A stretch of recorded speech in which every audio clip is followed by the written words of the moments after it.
هەمیشە بەرپرسانی حکوومەت خەڵکی لە چاوەڕوانیەکی قوڵدا دەهێڵنەوە بە دیار بەڵێنی ئەو چاکسازی بۆ گەنی کردو ئەو خۆشگوزەرانیەی کە لە پاییزی دەسەڵاتی کوردیدا زەرد هەڵگەڕا. کابینەی نوێمی حکوومەت یارەمی کوردستان لە 4 ساڵی تەمەنیدا نەک ژیانی خەڵکی خوڕستر و وڵاتیان ێژارتر و قەوارەکەی زیاتر تووشی مەترسی پەلامارە دەرەکەکان کرد بەگرنەی توانی لە تەمەنی یاسای خۆی دالانی کەمی ئەو خاڵانەش جێبەجێ بکات کە لە کارنامەکەیدا بەدەست و خەتێکی جوان نووسی بوویەوە.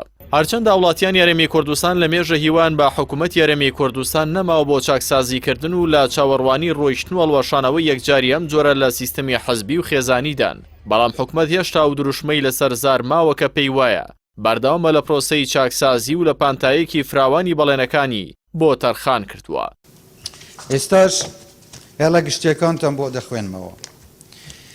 هێڵە گشتیەکانی بەرنامەی کاری کابینەی نوێی حکوومەتی هەرێمی کوردستان خواستی یەکەمی منیش لەم کابینەیەدا ڕوبەڕووبوونەوەی گەندەڵی و ئەنجامدانی چاکسازیە.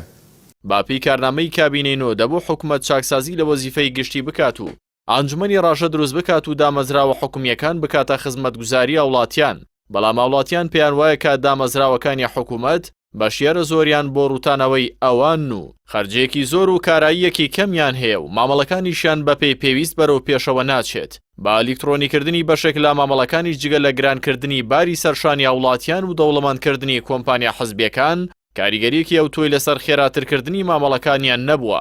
حکوومەتی ماوە بەسەر چووی هەرێم لە 4 ساڵی ڕابردوویدا چەندین پێشێلکاری و کاری نایاسایی لێوەشاوەتەوە و گرنگترینشیان زیادکردنی قەرزەکانی سەر حکوومەت و ئامادەنەکردنی پرۆژە یاسای بودجەی ساڵانە و نادیاری داهات و خەرجیەکان جگەلەوەی کە دەیان ملیار دیناری قەرزی موچەی وڵاتیانی لەسەر کەڵەکە بووە و 1 دیناری نەگەڕاندوێتەوە. بەهۆیەوە فراکسیۆنی کۆمەڵ بەر لە کۆتاییاتنی وادە یاسایی کابینەکە داوای کرد مەتمانەی لێوەربگیرێتەوە، بەڵام بەهۆیەوەی کە حکوومەت لە ژێر هیچ فشار و چاودێریەکی جددی پەرلەماندانە بوو نەتواندرا ئەو هەوڵە بگاتە ئەنجام. حکوومەت لەم کابینەیەدا بە تەواوی دابەش بووە بۆ 2 زۆن کە هەردوو زۆن لە ڕووەکانی ئیدارە و خزمەتگوزاری و جێبەجێکردنی بڕیارەکانەوە جیاوازن و تەنها لە نەهامەتیەکاندا هاوبەشن. دەتوانین لە کورتترین پێناسەدا بڵین کابینەی نوێیەم لە سەردەمی یاسایی خۆی و دوای بەسەرچوونی ماوەکەشی کابینەی خەڵک نەبووە و کابینەی ناخزمەتگوزار و زیادکردنی نایاسایی باج و ڕوسوماتەکان بووە.